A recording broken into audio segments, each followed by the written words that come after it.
जय Hind. Very good morning बेटा। आज कल हम जो बात कर रहे थे उससे थोड़ा आगे बढ़ेंगे। कल हमने बात कर रहे थे ग्रुपिंग ऑफ सेल की, ठीक है ना। किसकी बात कर रहे थे हम लोग बेटा?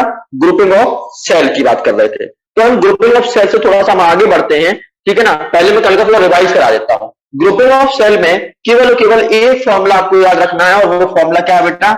V equal to E minus I R, जहां पर V क्या है मेरे लाल? V है टर्मिनल पोटेंशियल डिफरेंस। याद आ गया ना?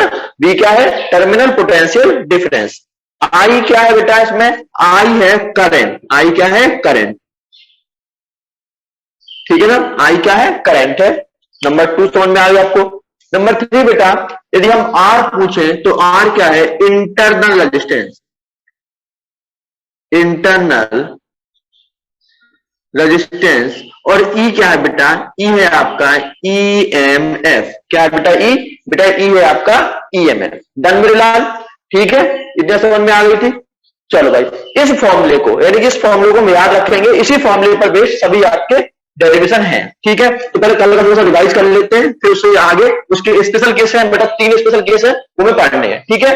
चलो भाई, वेरी गुड मॉर्निंग। तो हम बात कर रहे थे कल ग्रुपिंग ऑफ सेल की। ग्रुपिंग ऑफ सेल, ठीक है ना। ग्रुपिंग ऑफ सेल यानी कि हमारे पास 2 सेल हमने लिए थे। एक सेल हमारे पास जे था और एक सेल हमारे पास जे था, ठीक है ना। इन दोनों को हमने एक एक्सटर्नल रेजिस्टेंस आर से कनेक्ट कर रखा था। सबको याद आ गया होगा बेटा। इसमें करंट फ्लो हो रहा था आई, एक्सटर्नल रेजिस्टेंस आर, इसका ईएमएफ E1 और इसका ईएमएफ E2, ठीक है ना। ये आपका पॉइंट ए था, यहां आपका पॉइंट बी और यहां आपका पॉइंट सी, ठीक है ना। ये आपका पॉजिटिव और नेगेटिव टर्मिनल था, ठीक है ना। याद आ गया ना? देखो आपके पास 2 सेल, एक सेल E1, दूसरा सेल E2। इसका ईएमएफ E1 और इसका E2। इसका इंटरनल रेजिस्टेंस थोड़ा याद करो कितना था बेटा? R1। और इसका इंटरनल रेजिस्टेंस कितना था बेटा? R2, ठीक है ना। जो हमारे पास इंटरनल रेजिस्टेंस समझ में आ गए इतने। R1 R2 हमारे पास क्या थे? इंटरनल रेजिस्टेंस थे, ठीक है। अब हमने क्या निकाला था? हमने निकाला था पोटेंशियल डिफरेंस किसका बेटा? 2 पॉइंट का VA माइनस VB। कितना था? इन 2 पॉइंट का पोटेंशियल डिफरेंस कितना निकला था? फॉर्मूला वही था अपने पास, E माइनस आई आर। अब इन दो के बीच में कौन सा इमेज है भैया? E1 है। और R कौन सा है? R1 है। करंट सेम होगा पूरे सर्किट में, ठीक है ना। इसको हमने, इस कंडीशन को हमने कल इक्वेशन 1 बना लिया था। सबको याद आ गया ना? इक्वेशन 1 बना लिया था। इसी तरह बेटा हमने निकाला था पोटेंशियल डिफरेंस किन के बीच का? इन 2 पॉइंट का, यानी कि B और C का। तो हमने निकाला था potential difference BV minus BC, और फॉर्मूला वही E माइनस आई आर। अब इन दोनों के बीच में, B और C के बीच में देखो कौन सा ईएमएफ लगा हुआ है? सर ईएमएफ लगा हुआ है मेरे लाल, कौन सा ईएमएफ लगा हुआ है? आपका E2, ठीक है ना। और रेजिस्टेंस कौन सा है? R2। अब हमारे पास एक दूसरी इक्वेशन बन गई और इसको हमने बना लिया इक्वेशन नंबर 2। सबको याद आ गई? इक्वेशन नंबर 2 इस तरह से बनी थी हमारी, ठीक है ना। अब हमने क्या किया था बेटा? हमने निकाला था A और C के बीच का पोटेंशियल डिफरेंस। तो बेटा हमने निकाला था VA माइनस VC, यानी कितना निकला बेटा? इस वाली वैल्यू को इसमें से हमने दोनों को ऐड किया था। क्यों ऐड किया था बेटा? ऐड इसलिए किया था कि पोटेंशियल कैसी क्वांटिटी है? पोटेंशियल हमारे पास एक स्केलर क्वांटिटी है, हम दोनों को निकाल दिया था, ठीक है ना। तो देखो कितना निकल रहा था? ब्रैकेट में लिखा बेटा E1 माइनस आई R1, ध्यान रखना, प्लस। बेटा यहाँ प्लस लगाएंगे, बहुत से लोग यहाँ पे माइनस लगा देते हैं, इसको देखिए। हम ये क्या निकालना है? हम यहाँ लिख रहे हैं पोटेंशियल डिफरेंस बिटवीन ए और सी के बीच का, ठीक है ना। और यहां पर हमने क्या किया? यहां पर हम प्लस लगाना है, बहुत से बच्चे एग्जाम में करते हैं तो यहां पर हम माइनस कर देते हैं, ठीक है ना। चलो भाई, इसलिए माइनस नहीं करना, आपको प्लस करना है, मतलब ध्यान रखना। तो E2 माइनस आई R2, इन दोनों की हेल्प को मैं यहां पर लगा लिया। अब देखो बेटा क्या निकला? E1 माइनस आई R1 प्लस E2 माइनस आई R2, ये तो हमारे पास निकल आया। कुछ स्पेशल केस में हम क्या करें? यहां पर E1 प्लस E2 और इसमें से हमने माइनस आई कॉमन ले लिया, ठीक है ना बिल्कुल। कितना कॉमन ले लें? माइनस आई कॉमन ले लें। देखो बेटा इसमें से माइनस आई कॉमन लेते हैं तो मैं क्या बचेगा, R1 माइनस R2 बचा, R1 प्लस R2 सॉरी, ठीक है ना, इसलिए इन दोनों से आई कॉमन ले लिया, क्या बचा R1 प्लस R2। बेटा जे हमारे पास VA माइनस VC मिल गया, और जे हमारे पास दो पॉइंट है, कि पॉइंट ए और पॉइंट सी के बीच का पोटेंशियल, टर्मिनल पोटेंशियल डिफरेंस मिल गया, ठीक है। इस इक्वेशन को हमने ए बनाया था कल, ठीक है ना, ए बना लिया तो समझ में आ गया कितने बात। अब बेटा क्या करना था हमने, अब हमने मान लिया था let there is a big cell, एक बिग सेल है, किसके बीच का, ए और किस किस के बीच का बेटा मेरे नाम, ए और सी के बीच का। तो जी आपका टर्मिनल हमने ए, यानी इस पूरे सर्किट, इस पूरे को इन दो सर्किट ने क्या मान लिया, एक बड़ा सेल मान लिया। ए पॉइंट जे है और सी पॉइंट आपका जे है, और एक्सटर्नल रेजिस्टेंस वही लगा हुआ है आर, ठीक है मेरे लाल। एक्सटर्नल रेजिस्टेंस कितना है, आर लगा हुआ है, करंट का फ्लो जो हो रहा है, बट यहां अंतर क्या है, इसका ई कितना है, ई इक्विवेलेंट लिखा हुआ है, और आर कितना है, आर इक्विवेलेंट है। इंटरनल रेजिस्टेंस कितना है बेटा, आर इक्विवेलेंट लिखा हुआ है। क्या किया हमने, एक बड़ा सेल मान लिया वहां पर इन दो छोटे छोटे सेल के कंपेयर में। तो इस कंडीशन के लिए, इस कंडीशन के लिए बेटा हमारी इक्वेशन क्या बनेगी, वही इक्वेशन बेटा हमें याद है, इक्वेशन कैसे बनती है, इक्वेशन बनती है हमारी V माइनस आई आर से। देखो बेटा कैसे बनी, V minus V equal to E minus I R. अब इस कंडीशन में ई की जगह कितना लिखा बेटा, ई इक्विवेलेंट लिखा हुआ है, कितना में लिखा है लाल, ई इक्विवेलेंट लिखा है। तो हमने क्या लिखा है यहाँ पर, ई इक्विवेलेंट और आर इक्विवेलेंट। अपना कल इतना समझ लिया था, ठीक है ना, याद कर रहा हूं तो आपको रिपीट करा रहा हूं, ठीक है। अब जे किसके बीच का पोटेंशियल डिफरेंस है, सर ए और सी के बीच का पोटेंशियल डिफरेंस है, तो वी ए माइनस वी सी। और इस इक्वेशन को हमने बना लिया बेटा इक्वेशन नंबर बी। कौन सी इक्वेशन बन गई हमारी, इक्वेशन नंबर बी बन गई। ए और बी को कंपेयर किया, जो हमारे पास ए और जो हमारे पास बी है, देखो यहाँ पर V A minus B C, यहाँ पर V A minus B C. यहाँ पर बेटा ई इक्विवेलेंट लिया तो कितना लिखा हुआ है, E one plus E two लिखा हुआ है, कितना लिखा हुआ है, E one plus E two. देखो तो यहां पर कंपेयर कर दें, कंपेयर ए एंड बी। बेटा इक्वेशन ए और बी को हम, ए और बी को इक्वेशन को हम कंपेयर कर लेते, ठीक है ना, कौन सी इक्वेशन, इक्वेशन ए और बी को हम कंपेयर कर लेते हैं। जैसे हमने ए और बी को कंपेयर किया तो हमें क्या दिख रहा है, E equivalent, E equivalent equal to E one plus E two दिख रहा है। देखो अब यहां पर देखो माइनस आई यहां पर भी है, माइनस आई यहां पर भी है, तो आर इक्विवेलेंट तो कितना दिख रहा है, R one plus R two, R equivalent equal to R one plus R two. जो हमारे पास बेटा दो कंक्लूजन निकले किसके, सीरीज कॉम्बिनेशन के, ठीक है ना। इतना हम आप लोगों को कल पढ़ा चुके थे, इतना आपको समझ में आ भी गया था, मैं इसको रिपीट कर दिया कल का, ठीक है ना। इस 5-6 मिनट में मैंने आपको कल का पॉइंट रिपीट कर दिया, ग्रुपिंग ऑफ सेल में सीरीज वाला। कौन सा मेरे लाल, सीरीज वाला। अब इसके स्पेशल केस पढ़ लेते हैं, ठीक है ना। अब इसके स्पेशल केस पढ़ लेते हैं, इसके स्पेशल केस क्या है, ठीक है ना। इसका केस नंबर 1 की बात कर लेता हूं, केस 1, स्पेशल केस 1, ठीक है ना। स्पेशल केस 1 क्या कहता है बेटा, स्पेशल केस 1 कहता है कि यदि n सेल है, कितने सेल है मेरे लाल, n सेल। यहां पर कितने सेल थे सर, E1 E2 दो सेल थे। अब कितने सेल लगाने हैं बेटा, n सेल हैं, और उनका ईएमएफ सबका सेम है, और इंटरनल रेजिस्टेंस भी सबका सेम है। चलो भाई क्या केस है, इफ मैं लिख रहा हूं, इफ देयर इज, मैं देयर में लिख रहा हूं, पूरा करना, if there is n cell, कितने सेल बेटा, small n cell with EMF EMF सबका सेम E है, ठीक है ना। And potential difference, terminal potential difference, ठीक है बेटा, एंड इंटरनल रेजिस्टेंस, ठीक है, internal resistance, internal resistance small r है, ठीक है ना बेटा। यानी कि n सेल लगे हैं, सबका बेटा क्या निकला हुआ है, n सेल है, ईएमएफ कितना सबका E है, और इंटरनल रेजिस्टेंस कितना मिलाल, स्मॉल r है, ठीक है ना। तो अब देखो सर्किट कैसा बनेगा बेटा, देखने मिलाल थोड़ा गौर से देखना, छोटा बनाऊंगा यहाँ पर, लेकिन आप थोड़ा गौर से देखना। एक सेल, दूसरा सेल, ठीक है ना, तीसरा सेल, चौथा सेल, पांचवा सेल, और बेटा इस तरह से n सेल लगे होंगे, बिल्कुल यही तो होगा, ठीक है ना। एक एक्सटर्नल रेजिस्टेंस कैपिटल आर तो लगा ही हुआ है, ठीक है ना, एक एक्सटर्नल रेजिस्टेंस कैपिटल आर लगा हुआ ही है पहले से ही। इसका positive terminal negative, positive negative, positive भी नेगेटिव, ठीक है ना। और इस तरह से आपके एन सेल लगे हैं। सबका ईएमएफ कितना है बेटा, सबका ईएमएफ सेम है, ई है। कुछ देखो यही लिखा हुआ है कि यदि एन सेल है और इंटरनल रेजिस्टेंस सबका कितना है, आर है। सबका इंटरनल रेजिस्टेंस कितना है मेरे लाल, आर है। सबका इंटरनल रेजिस्टेंस सेम है, स्मॉल आर है, ठीक है ना। मैं थोड़ा बड़ा बना के लिख देता हूं, दिखाई दे रहा होगा आपको। ये स्मॉल आर सबका रेजिस्टेंस हो गया, ठीक है। एंड सो ऑन लगा रखे, बहुत सारे सेल होंगे।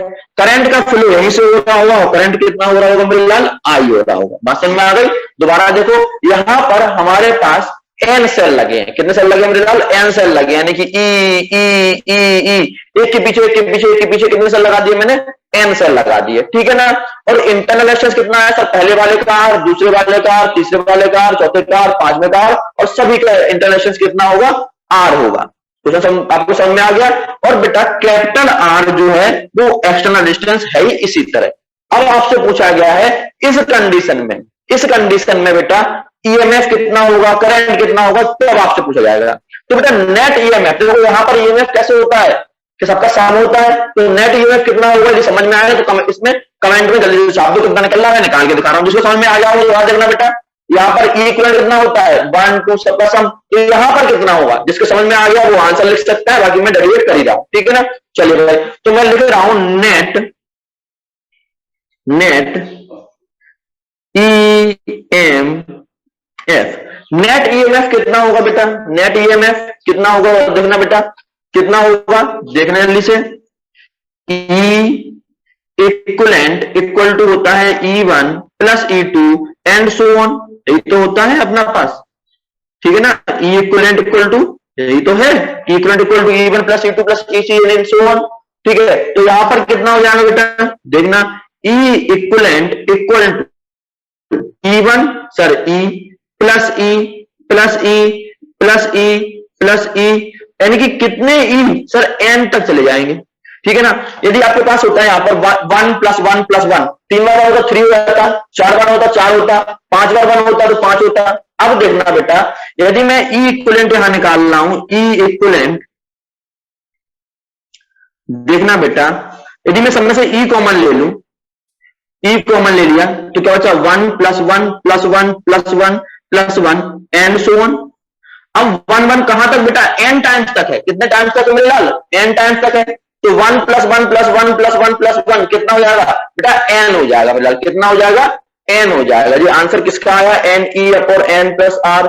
समझ में नहीं आया, यस सर, मन्नू का।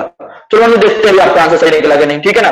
चलो ई इक्वलेंट वैल्यू बेटा हमने निकाला तो बहुत सी बात है। ई इक्वलेंट बेटा कितना होगा बेटा, E equivalent equal to N into E, क्योंकि 1 प्लस 1 प्लस 1 कितना हो गया, एन हो गया। तो ई इक्वलेंट कितना हो गया, एन ई हो गया। ध्यान रखना, यदि एन सेल लगे हो और सबका ईएमएफ सेम हो तो ई इक्वलेंट कितना होगा बेटा, एन ई के इक्वल होगा, ठीक है ना। और आर इक्वलेंट कितना होगा, अब देखो बेटा, यदि मैं आर इक्वलेंट की बात करूं इस कंडीशन में, देखना मेरे लाल, यदि मैं इस कंडीशन में आर इक्वलेंट की बात करूं, आर रेजिस्टेंस मैं लिख देता हूं, रेजिस्टेंस इक्वलेंट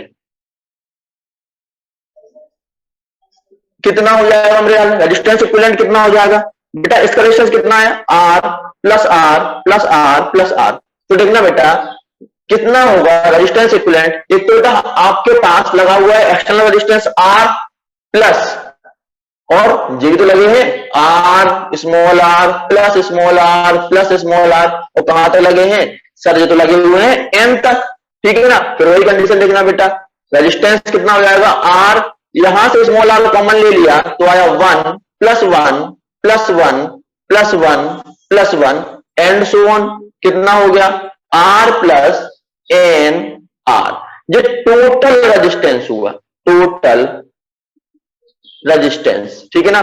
टोटल रेजिस्टेंस कितना हो गया, इतना रेजिस्टेंस, ठीक है ना। टोटल रेजिस्टेंस कितना हो गया, आर प्लस एन आर, जिसका टोटल रेजिस्टेंस हो गया। बात समझ में आ गई ना? यदि एन सेल लगे हो तो टोटल ईएमएफ कितना होता है सर? एन ई होता है, और टोटल रेजिस्टेंस कितना होता है? आर प्लस एन आर होता है। अब यदि आपसे पूछा जाए कि सर करंट कितना होगा इस सर्किट में, करंट आई कितना होगा, यदि आपसे पूछा जाए करंट कितना होगा इस कंडीशन में, तो करंट इक्वल टू क्या होता है? करंट इक्वल टू होता है potential difference upon resistance. Current equal to क्या होता है बेटा? Potential difference upon resistance. यही तो फॉर्मूला पढ़ रखा है, current equal to I equal to V upon R. अब टोटल पोटेंशियल डिफरेंस कितना है सर? एन ई है, रेजिस्टेंस कितना है? आर प्लस एन आर है। तो आई इक्वल टू कितना हो जाएगा बेटा इस कंडीशन में? आई इक्वल टू हो जाएगा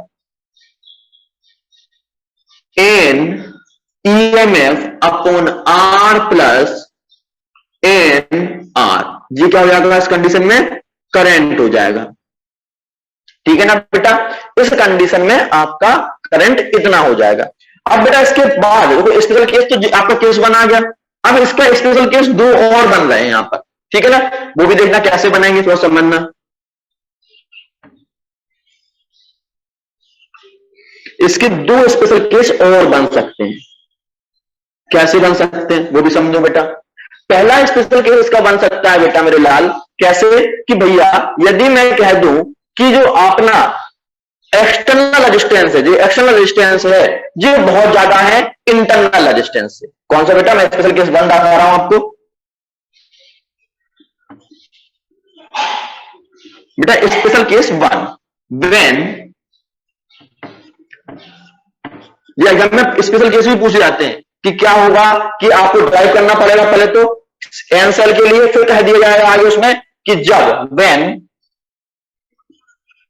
capital R external resistance is very very big in small resistance. NCERT में मिलकर इसी तरह केस है बेटा, ध्यान रखना। जब एक्सटर्नल रेजिस्टेंस बहुत ज्यादा है किससे? इंटरनल रेजिस्टेंस से। तब क्या होगा? जब यानी कि जे बहुत बड़ा है और जे बहुत छोटे हैं, जे दोनों बहुत छोटे हैं, तो हम तो छोटे वाले तो उसको क्या करेंगे? लीव कर देंगे। ठीक है ना? और लीव कर देंगे तो क्या हो जाएगा तब देखना, यानी कि इसको हम इग्नोर कर देंगे। किसको? एनआर को इग्नोर कर देंगे। जब एनआर को इग्नोर कर देंगे तब आई इक्वल टू कितना होगा वो देखना बेटा। जब एनआर को हम इग्नोर कर देंगे तो आई इक्वल टू कितना हो जाएगा सर? एन ई तो था ही, देखो एन ई तो है, और एनआर को इग्नोर किया तो अपॉन आर हो गया, यानी आई इक्वल टू कितनी वैल्यू आ गई। आप थोड़ा सा समझना, इसको इंटरप्रेट भी कर लेते हैं, इसको इंटरप्रेट कर लेते हैं। यदि एक सेल लगा होता, यदि आपका एक सेल लगा होता, इफ वन सेल, यदि एक सेल लगा होता तो आई कितना होता बेटा? आई इक्वल टू होता है V upon R. I equal to कितना होता है मेरे लाल? वी अपॉन आर होता है। यहां पर वी कितना है सर? ईएमएफ के बराबर, और आर कितना है? Internal resistance. आर कितना है सर? आर जो एक्सटर्नल रेजिस्टेंस है, देखो आप स्मॉल आर को मैंने रिमूव कर दिया।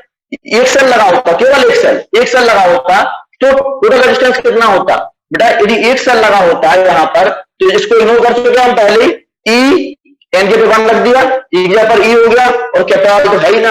तो एक सेल लगा होता तब आई इक्वल टू होता मेरे लाल ई upon are.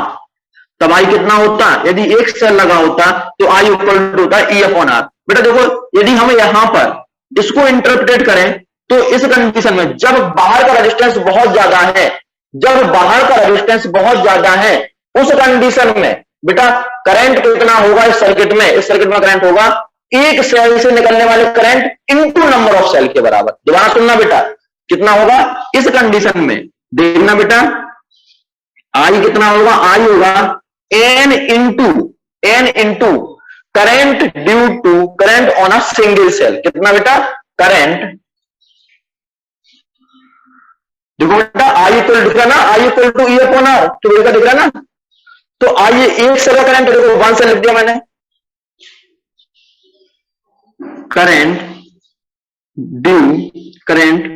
Current Y one cell. ये आपका इसका इंटरप्रिटेशन निकला। यदि बेटा स्पेशल केस है, कहता है कि यदि एक्सटर्नल रेजिस्टेंस बहुत ज्यादा है, जब एक्सटर्नल रेजिस्टेंस बहुत ज्यादा है बेटा और इंटरनल रेजिस्टेंस बहुत कम है, तब सर्किट में बहने वाला करंट कितना होगा? करंट एक सेल करंट इंटू जितने सेल लगे होंगे। डन बेटा, एक तो इतना होगा। इसका दूसरा स्पेशल केस क्या कहता है बेटा, इसका दूसरा स्पेशल केस कहता है बेटा, स्पेशल केस नंबर 2, देखना बेटा कि इसमें क्या हो रहा होगा, व्हेन कैपिटल आर बहुत छोटा है स्मॉल आर से। जब कैपिटल आर बहुत छोटा है स्मॉल आर से, तब क्या बन रहा होगा बेटा, हमें अब उसमें कैपिटल आर को इग्नोर करना पड़ेगा। इसको इग्नोर करना पड़ेगा, कैपिटल आर को इग्नोर करना पड़ेगा, है ना। और कैपिटल आर को इग्नोर करना पड़ेगा तो अब आई इक्वल टू कितना आएगा, I equal to N E upon N R. N से एन काट दीजिए तो I equal to E upon R. I equal to कितना आ रहा है, ई अपॉन आर। आई इतना आ रहा है कितना, ई अपॉन आर, ठीक है ना। तो यहां पर दिख गया आपको, ठीक है। तो यहां पर यदि जब एक्सटर्नल रेजिस्टेंस ज्यादा है तब करंट इतना होगा, ठीक है ना। और जब एक्सटर्नल रेजिस्टेंस कम है तब करंट कितना होगा, इतना होगा। इसमें इस तरह के आपके क्वेश्चन पूछे जाते हैं आपसे, ठीक है ना। तो जल्दी से आप इसकी स्क्रीनशॉट ले लीजिए, फिर हम आगे बढ़ते हैं, दोबारा आपको समझाएंगे एक बार और, लेकिन हाँ जल्दी से स्क्रीनशॉट लो, यस लिखो, फिर आगे बढ़े। स्क्रीनशॉट लो, यस लिखो और आगे बढ़े फिर जल्दी से हम।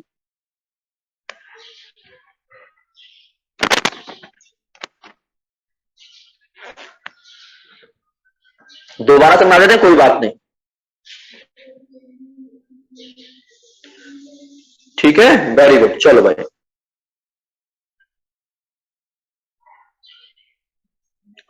Very good. चलो बेटा देखना, मैं दोबारा समझाता हूं इस चीज को कि कल हमने पढ़ लिया था ग्रुपिंग ऑफ सेल, सीरीज का पढ़ना था मैं, ठीक है ना, सीरीज का, ठीक है।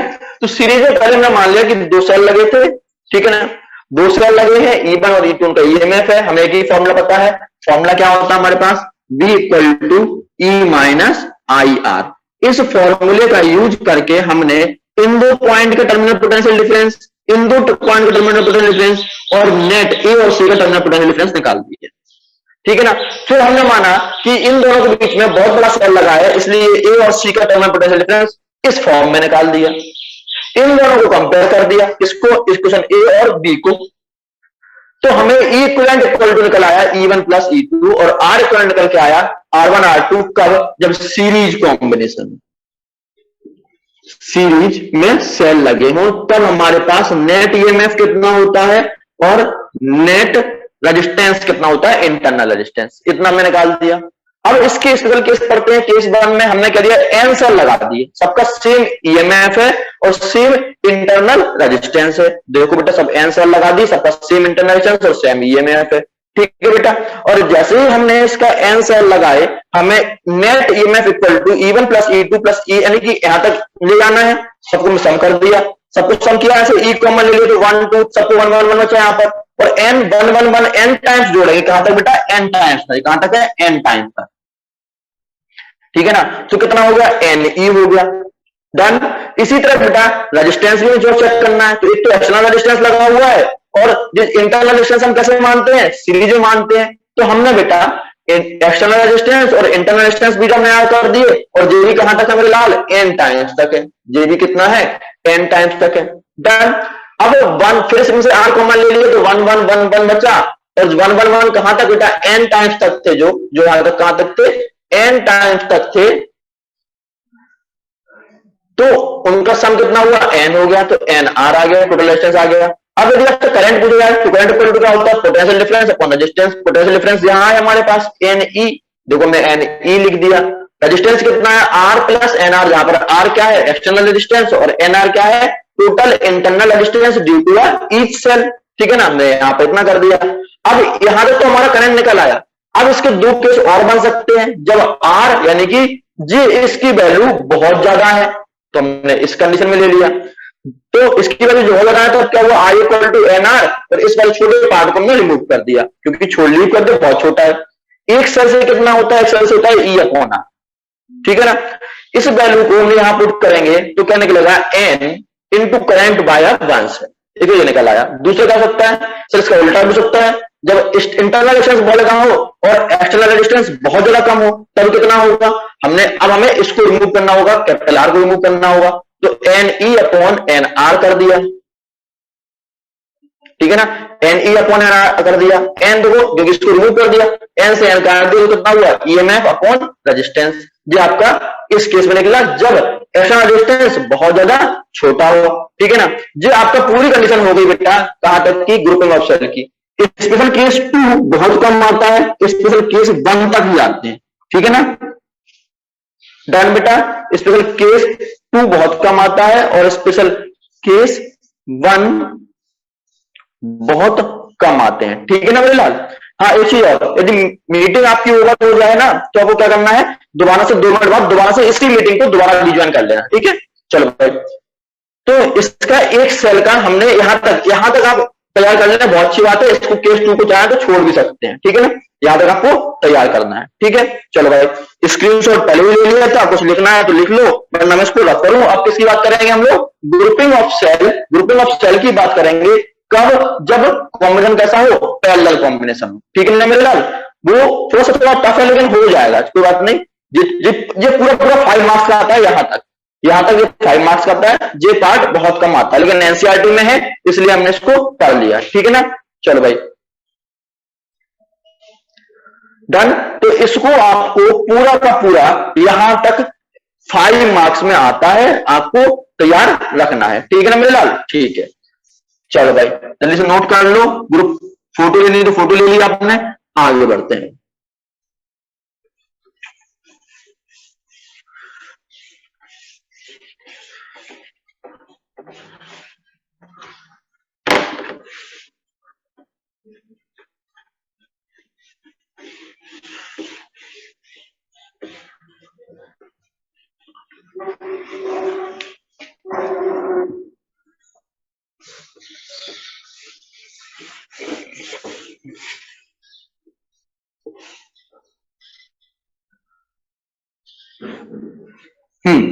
डन।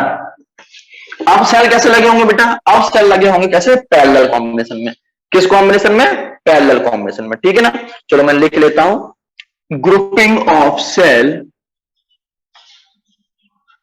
ग्रुपिंग ऑफ सेल कैसे कॉम्बिनेशन में, पैरेलल, पैरेलल, ठीक है ना। ध्यान रखना अब कैसे हैं, पैरेलल कॉम्बिनेशन में, यानी कि सेल लगे हुए कैसे बेटा, एक सेल दूसरा सेल इस तरह से लगे होंगे, ठीक है ना। यदि मैं आपको कल 2 सेल ही लेके चल रहा हूं, ठीक है ना, इसका मैं और बड़ा बना देता हूं क्योंकि अपने पास आज थोड़ा समझ में आ जाए आपको, ठीक है। 2 सेल इस तरह से लगे होंगे और एक्सटर्नल सर्किट को करंट दे रहे होंगे,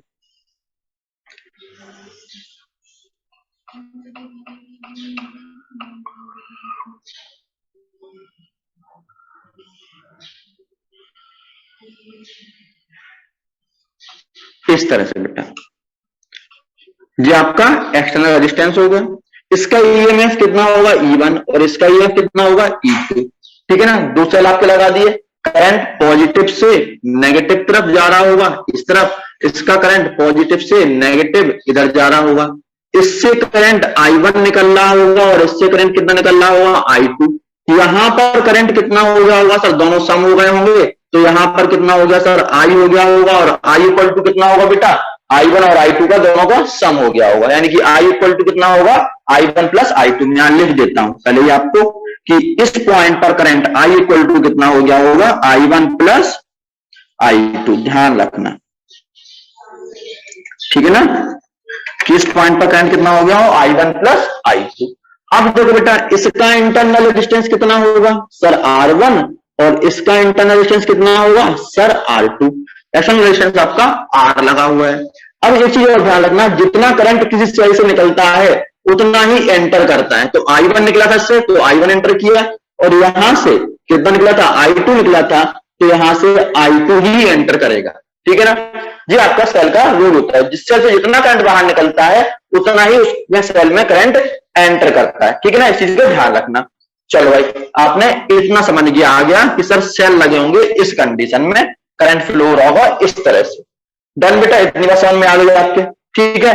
अब हम थोड़ा पॉइंट बना लेते हैं। सर इसको मैंने बना लिया ए पॉइंट और इस पॉइंट को हमने बना लिया बी पॉइंट। हमारे पॉइंट बन गए ए पॉइंट और बी पॉइंट। करंट कितना फ्लो हो रहा है सर, आई करंट फ्लो हो रहा है रेजिस्टेंस आर से, जबकि इंटरनल E1 और E2 से निकल रहे हो कितना करंट बेटा, E1 से निकल रहा है I1 करंट और E2 से निकल रहा है I2 करंट। ठीक है, सबको वही पॉइंट कंडीशन याद रखनी है कि दो सेल लगे हुए हैं, एक सेल लगा है E1, दूसरा सेल E2, इसका रेजिस्टेंस कितना R1 और इसका रेजिस्टेंस कितना बेटा R2, इससे निकलने वाला करंट I1 और E2 से निकलने वाला करंट कितना होगा I2। ये आप लिख लेंगे, जल्दी से बताओ, ठीक है ना, जल्दी से याद कर लो कि पहला दो सेल दे रहा है, two cell, first cell EMF E1, ठीक है ना, internal resistance R1 and current I1, second cell EMF E2, internal resistance R2 और करंट I2, ठीक है ना। At point A I net equal to कितना होगा, I equal to I1 plus I2। इतनी बात समझ में आ गई आपके, चलो भाई डन, इतनी बात आपके समझ में आ गई। अब बेटा एक ही वही फॉर्मूला में लगाना है, कौन सा जो मतलब लगा के आते आए हैं, कौन सा, V equal to E minus I R, V equal to E minus I R, V equal to E minus I R, ठीक है ना। अब बेटा देखो आपको टर्मिनल पोटेंशियल सेम होगा, यहां पर दोनों सेम होगा, तो कितना होगा E1 और कितना होगा I1 R1, क्योंकि यहां पर I1 है, देखो I1 देख रहे हैं। इसी तरह बेटा यदि हम पॉइंट फिर बात करें पोटेंशियल डिफरेंस ए और बी का, तो कितना होगा V equal to E2 minus I2 R2। बात समझ में आ गई कि नहीं आई, क्योंकि देखो इसमें करंट भी अलग अलग है तो करंट भी अलग अलग करना पड़ा, और रेजिस्टेंस भी अलग अलग है तो इंटरनल रेजिस्टेंस हमने अलग अलग करना पड़ा। अब बेटा जी हम देखो जल्दी से, यहां से यदि मैं I1 की वैल्यू निकालूं और यहां से मैं I2 की वैल्यू निकाल के इसमें पुट कर दूं, तो क्या हमारा आई नेट निकल आएगा, बिल्कुल निकल आएगा। देखना कैसे निकलेगा, यहां से यदि मैं I1 की वैल्यू निकालूं, यहां से मैं I1 की वैल्यू निकालूं तो क्या होगा बेटा, देखना I1 को मैं इस पूरे को यहां ले जा रहा हूं, इसको पूरा तो प्लस में हो जाएगा I1, तो ये जाएगा बेटा E1 minus V upon R1। देखो इसको लेकर पॉजिटिव में हो गया, इसको ले तो V माइनस में हो गया और R1 का डिवाइड हो जाएगा। इसी तरह बेटा यहां से मैंने क्या निकाला बेटा, यहां से मैंने इस लाइन को मैं यहां क्रेस कर रहा हूं, यहां से मैं निकाला I1 इक्वल टू, और यहां से मैं निकाल रहा हूं I2। I2 इक्वल टू कितना होगा, इसको फिर ले गए, इसको लेके आए V को, इसको लेके आए और इसको ले जाएंगे, तो कितना होगा I2 equal to E2 minus V upon R2। बात समझ में आ गई ना, ये आपके पास निकल आई I1 और I2, ठीक है ना। I1 और I2 निकलने के बाद आपको इन दोनों वैल्यूओं को इसके अंदर पुट करना है और आई नेट निकालना है, ठीक है ना। क्या निकालना है, आई नेट निकालना है, इन दोनों वैल्यूओं को इसके अंदर पुट करके। देखो हम पुट भी कर रहे हैं,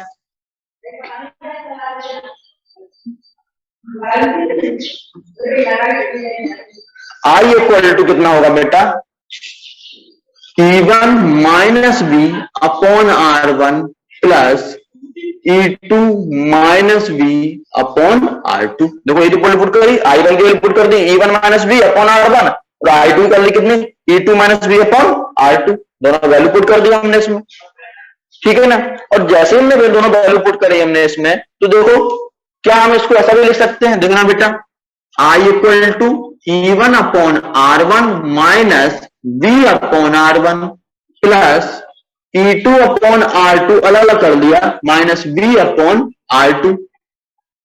बात समझ में आ गई ना, इसको मैं अलग अलग कर लिया। अब हम E1 E2 को अलग अलग कर रहे हैं, तो I इक्वल टू बेटा E1 upon R1 plus E2 upon R2 minus V common ले लिया 1 upon R1 plus 1 upon R2। देखो क्या किया हमने, दोबारा देखना बेटा, हमने ई वाले इकट्ठे कर दिए, दोनों हमने ई वाले इकट्ठे कर दिए बेटा। आपको यदि मीटिंग एंड हो जाएगी 1 मिनट बाद, तो आपको 2 मिनट 3 मिनट बाद दोबारा इसी मीटिंग को रिज्वाइन कर लेना, ठीक है ना। इस मीटिंग को 3 मिनट बाद दोबारा से रिज्वाइन कर लेना, ठीक है। चलो भाई समझ में आ जाओ आप लोगों के। तो बेटा आई इक्वल टू कितना हो जाएगा, E1 अपॉन R1, देखो इसको और इसको हमने इकट्ठा किया था, plus E2 upon R2 minus, और इन दोनों को हमने V कॉमन लेके माइनस का V कॉमन लेके इकट्ठा किया था, तो V लिख लिया, और यहां पर हमने 1/R1 प्लस 1/R2। इसी स्टेप को मैं रिपीट कर रहा हूं इसलिए कि इसको हमें क्वेश्चन बनानी पड़ेगी। इसको हमने मिक्स कर दिया, ठीक है ना। इतनी बात समझ में आ गई आपके? यस लिखो। और बेटा कुछ सेकंड बाद दोबारा से आप इसी मीटिंग को, करीब 2 मिनट बाद इसी मीटिंग को दोबारा रिजाइन कर लेना, ठीक है ना। चलिए इतना तक आप स्क्रीनशॉट ले लीजिए, इसका स्क्रीनशॉट ले लीजिए बेटा इसका, ठीक है। I equal to E1/R1 plus E2/R2 minus V1/R1 plus 1/R2। कैसे किया था बताइए आपको? इन दोनों को हमने इकट्ठा किया था और इन दोनों को हमने इकट्ठा किया था। डन। इतनी बात आपको समझ में आ गई थी, ठीक है बेटा। अब हम क्या कर रहे हैं बेटा, अब थोड़ा देखना हमें किस फॉर्म में निकालना है। हमें अपनी वही रेगुलर फॉर्म में निकालना है। रेगुलर फॉर्म क्या है? B equal to E minus IR। इस फॉर्म में हमें इसको कन्वर्ट करना है। तो बेटा अभी देखो इसको क्या निकालना है? V इक्वल टू निकालना है। क्या निकालना है? तो V equal to E minus IR के फॉर्म में निकालना है। तो अब क्या करना पड़ेगा मेरे लाल? इस इक्वेशन में से V को उधर लाए, ठीक है ना, और I को उधर ले जाए पहले तो, ठीक है ना। देखो क्या निकल के आया? V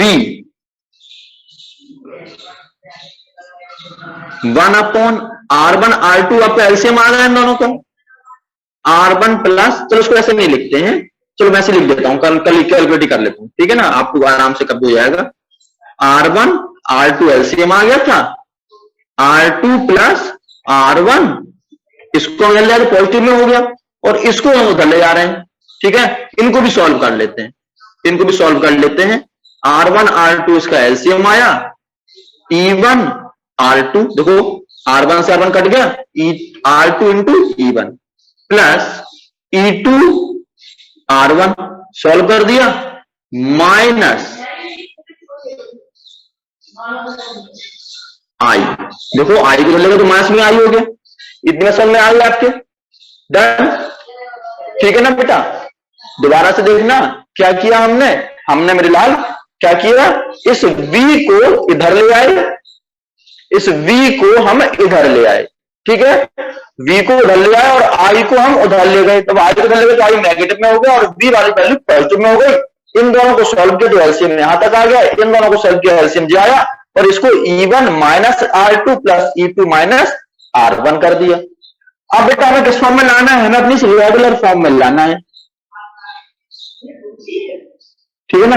अब इस रेगुलर फॉर्म में लाना है तो V equal to E minus R2, यानी इसको हटाना है, जो R1 R2 की सीक्वेंस को हटाना है। जब हटाना तो जो मल्टीप्लाई में क्या हो जाएंगे? डिवाइड में हो जाएंगे। देखना में लाल, तो V इक्वल टू कितना हो जाएगा? जब दोनों को डिवाइड में होगा, जब डिवाइड में जाएगा तो देखना बेटा, थोड़ा सा देखना, E1 R2 plus E2 R1 upon R1 R2, ठीक है ना। और जो डिवाइड में आएगा उसको, जो मल्टीप्लाई में है डिवाइड में जाएगा, अपॉन इसको डिवाइड में करेंगे पूरे को, R2 plus R1 upon R1 R2। में ग्रीन से लिख रहा हूं इसलिए कि समझ में आ जाएगा। तो इसको मैं डिवाइड पे ले आया इसके, ठीक है ना। ये तो आपका पहले का लिखा हुआ था, माइनस I अपॉन फिर यही वाली वैल्यू, क्योंकि डिवाइड दोनों के डिवाइड में आएगा ना, क्योंकि मल्टीप्लाई में दोनों के डिवाइड में आएगा। देखो बेटा, R2 plus R1 upon R1 R2। बड़े आराम से समझना इस चीज को, ठीक है ना, बड़े आराम से समझना मेरे लाल, थोड़ा समझना इस चीज को कि जब हमें इसको I को इधर ले गए, V को हम इधर ले आए, तो हमने इसको हटाना है इस रेगुलर फॉर्म में कन्वर्ट करने के लिए, तो बेटा इसका डिवाइड करना पड़ेगा। जब इसका डिवाइड करना पड़ेगा, इस पूरे क्वेश्चन में भैया अलग डिवाइड किया, माइनस साइन लगा जे I के अपॉन में, फिर इसको पूरे को डिवाइड कर दिया, ठीक है ना। अब रूल क्या कहता है? रूल कहता है जो नीचे वाली क्वांटिटी ऊपर जाएगी मल्टीप्लाई होने के लिए, और इन दोनों का आपस में मल्टीप्लाई हो जाएगा। रूल क्या कहता है? इन दोनों का आपस में मल्टीप्लाई होगा, ठीक है ना, यानी कि इन दोनों का आपस में मल्टीप्लाई होगा, और ये क्वांटिटी बाहर ऊपर चली जाएगी मल्टीप्लाई होने के लिए। यही कहानी यहां पर होगी, I अपॉन कुछ नहीं तो 1 होगा, यानी कि बेटा देखना, इसका और इसका I का मल्टीप्लाई होगा और ये नीचे आ जाएंगे। डन, इतना समझ में आ गया आप लोगों को? दोबारा समझना, अब रूल कहेगा कि अपॉन लगा हुआ तो अंदर अंदर का मल्टीप्लाई और बाहर बाहर वाले का मल्टीप्लाई, ठीक है ना। और जैसे मल्टीप्लाई करेंगे वो देखना गौर से बेटा, जे वैल्यू और जे वैल्यू सेम है, कट जाएंगे आपस में। देखो जो दोनों वैल्यू सेम है, जब भी ऊपर पहुंच जाएगी तो दोनों आपस में कट जाएंगी, ठीक है ना। और वहां पर I वाला कंडीशन क्या होगी बोलो समझना, ठीक है ना बेटा। चलिए भाई, यानी कि यहां पर आई की मल्टीप्लाई में R1 R2 पहुंच जाएगा। थोड़ा देखना, यानी कितना होगा v इक्वल टू कितना होगा सर, देखो जहां पर कट जाएंगे आपस में, जी वाली वैल्यू और जी वाली वैल्यू कट जाएगी, कि जी ऊपर जाएगा, इन दोनों से कट जाएगा, तो क्या बचेगा हमारे पास E1 R1 plus E2 R2 upon R2 plus R1। देखो ये दोनों आपस में कट गए और ये अंदर अंदर का मल्टीप्लाई होगा, इसलिए R2 प्लस R1 बचा, ये और ये कट चुके हैं, ठीक है ना, समझ में आ गया, यानी कि ये दोनों कट गए और इसके जो यहां पर पहुंच गया, ठीक है ना। माइनस माइनस हो गया और आई के साथ मल्टीप्लाई में कौन आ जाएगा सर, आई के साथ मल्टीप्लाई में हो जाएगा R1 R2 upon R2 plus R1। इतना समझ में आ गई सर, इतनी बात तुम्हें अच्छी तरह समझ में आ गई, बहुत अच्छी तरह समझ में आ गई होगी आपको।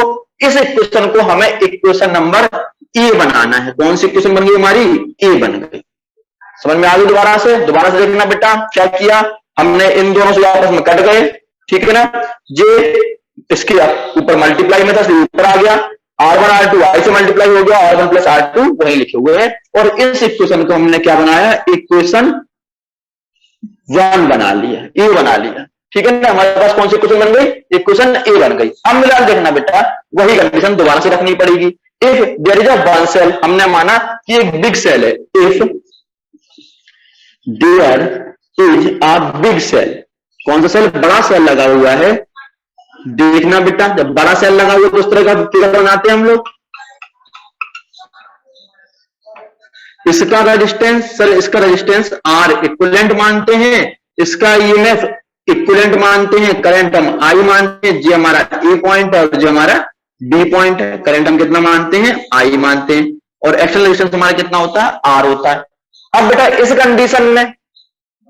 कंडीशन में B इक्वल टू क्या होता है sir, equation B equal to E equivalent minus I equivalent, यही तो बनेगा I R equivalent, sorry I R equivalent, ठीक है ना, आई आर इक्विवेलेंट, ये क्वेश्चन बनी, और ये क्वेश्चन हमारी बन गई बी।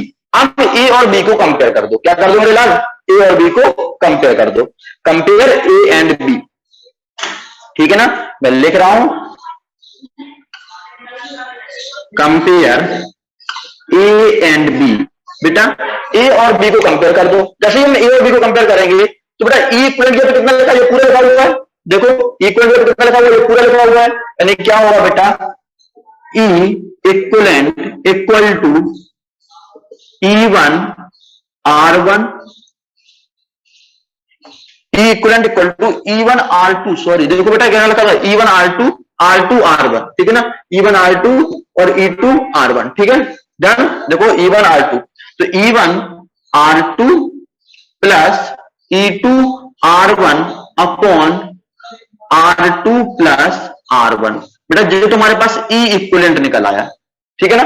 यही आपका इसका डिवीजन हो गया कि E इक्विवेलेंट कितना होगा, जब सीरीज में लगे हो, इक्विवेलेंट होगा E1 R2, R1 नहीं R2, ठीक है ना, plus E2 R1 upon R1 plus R2। और इसी तरह बेटा माइनस के पर माइनस है, I की पर I है, तो R इक्विवेलेंट इक्वल टू कितना होगा बेटा, R इक्विवेलेंट होगा कितना, R1 plus R2, sorry R1 R2 कितना होगा, R1 R2 upon R2 plus R1, ठीक है ना। एक तो ये हो सकता है, और इसके बाद इसका एक कंडीशन और भी हो सकती है, क्या बेटा, देखो जो वास्तविकता में रेसिप्रोकल का प्लस लग रहा है, यदि मैथ वाले देख रहे होंगे उसको जानते हैं कि बेटा रेसिप्रोकल प्लस है, यानी कि R इक्विवेलेंट हम ऐसा भी लिख सकते हैं 1 upon R equivalent equal to 1 upon R1 plus 1 upon R2। इसके दो केस हो सकते हैं, एक तो क्या हो सकता है, R equivalent equal to R1 R2 upon R2 plus R1, या 1 upon R equivalent equal to 1 upon R1 plus 1 upon R2, ये इसके दो केस हो सकते हैं, ठीक है ना। मैं दोबारा से थोड़ा सा रिपीट कर देता हूं। सबसे पहले हमने E1 अलग अलग माना, E1 R1 I1, E2 R2 I2, इनका हमने I1 प्लस I2 यहां पर आ गया, इसलिए यहां पर लिख लिया हमने। सबसे पहले हमने यहां से V निकाला E माइनस आई आर से, यहां से V क्योंकि V सेम होगा E2 माइनस आई आर से, यहां से I1 I2 की वैल्यू इसी में रख दी हमने। जैसे हमने I1 I2 की रखी, हमने इसे थोड़ा सॉल्व किया, अलग अलग कर लिया और E1 E2 को इकट्ठा कर दिया, V1 V2 को इकट्ठा कर दिया, यहां से हमने V को इधर लिया और I2 को बोल दिया, क्योंकि हमें इस फॉर्म में कन्वर्ट करना था। यहां से हमने सॉल्व करने के बाद हमने v फाइनल निकाल दिया यहाँ equal to v equal to e1 r2 plus e2 r1 upon r1 plus r2 या फिर r2 प्लस r1। इसके बाद माइनस साइन लगा हुआ है, दिख रहा है माइनस साइन, और इसको सॉल्व किया, इसको कंपेयर कर दिया अपने बड़े सेल से, ठीक है ना। और जैसे ही कंपेयर किया तो e इक्वल टू कितना निकला, e1 r2 plus e2 r1 upon r2 plus r1, ये निकला है। डिवीजन हो गया, बट 5 मार्क्स का डिवीजन है ये आपका, ध्यान रखना। और इसी तरह आर इक्विवेलेंट इक्वल टू कितना निकला भाई, माइनस यहाँ पर माइनस है, आई यहाँ पर आई है, देखो ये आई यहाँ पर आई है। आर इक्विवेलेंट कितना निकला, आर इक्विवेलेंट निकला बेटा r1 r2 प्लस r1, या फिर एक कंडीशन और भी है, इसको आप सॉल्व करोगे ना इसको तो ये निकल के आएगा 1 upon R equivalent equal to 1 upon r1 plus 1 upon r2, ठीक है ना बेटा। इस तरह से आप अपना इसको 5 मार्क्स का बेटा इंपोर्टेंट डिवीजन आते ही आते हैं, जब आपके 5 मार्क्स के हैं और आते ही आते हैं, ध्यान रखना है इस चीज को, ठीक है ना। एग्जाम में आते ही आते हैं, रिपीटेड डिवीजन है, ठीक है ना। तो आज के लिए अभी आप पहले स्क्रीनशॉट लीजिए इसकी, यस लिखिए, ठीक है ना। एग्जाम में आता है, बिल्कुल बेटा एग्जाम में आता है, इसके केस भी कल बताऊंगा, इसके स्पेशल केस भी होते हैं, ठीक है ना। एग्जाम में आता है मेरे लाल। पहले स्क्रीनशॉट लिखो, यस लिखो, फिर लिखेंगे जय हिंद, ठीक है ना। चलो बेटा आज के लिए इतना ही, ठीक है ना। दोनों की आप फाइनल जरूर याद रखिए, किसकी क्या होता है। पैरेलल में कितना होता है, equivalent equal to e1 r2 plus e2 r1 upon r2 और r equivalent equal to 1 upon r1 plus 1 upon r2, जो वाली कंडीशन याद रखिए, ठीक है ना। चलिए भाई इतना, बाकी कल मिलेंगे, ठीक है ना। और जिसको कुछ मिस हो गया हो वो मुझे स्पेशल मैसेज करिए, मैं आपको इसकी लिंक भेज दूंगा, ठीक है ना। तब तक के लिए जय हिंद, गुड बाय, नमस्ते। लाइक करिए, शेयर करिए और सब्सक्राइब करिए हमारे चैनल को। जय हिंद बेटा।